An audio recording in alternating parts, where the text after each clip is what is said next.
Regardless of how evil a person appears, Hinduism believes that no one is ever entirely evil. Because everyone is descended from the divine, everyone is pure naturally. Many people are caught up in the two ways of life, such as hot cold, ugly beautiful, old young.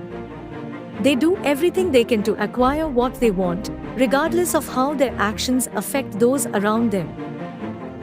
Ravana, like every human being, was a complicated entity who displayed both terrible and positive traits during his life's journey. He was a brilliant warrior, politician, a king, an astrologer, and even an Ayurvedic doctor. He took great care of his country, ensuring that even the poorest of its residents were well off and never in poverty. As a well-known devotee of Shiva, each of his 10 heads represented the 6 Shastras and 4 Vedas. But, like many before and after him, he was misled by his yearning for pleasure, falling to a buffet of life's vices in his search of so-called happiness.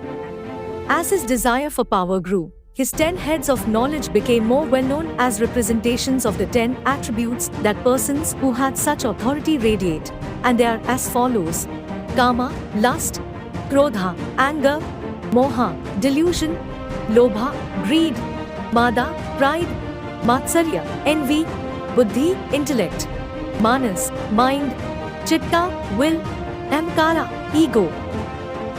According to the Bhagavad Gita, success in spirituality is dependent on a stable intellect, which can only exist via command of the senses.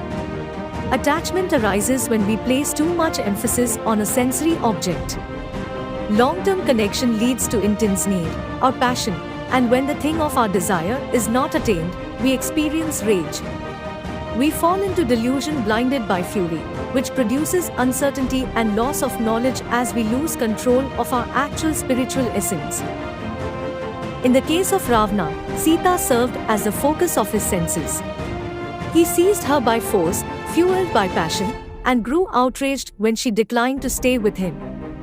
He was blinded by his fury and lost all intellect, believing he could defeat Rama, who finally killed him.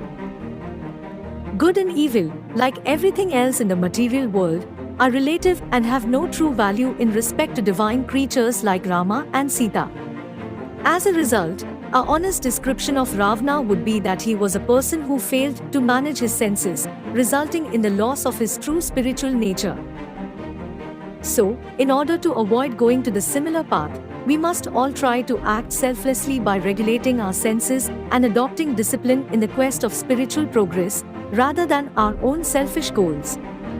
We can transcend ordinary concepts of good and evil by practicing such discipline and see everyone for what they truly are.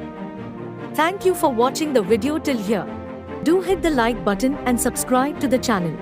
Also, comment below if you want me to make a video on any specific topic. Thank you.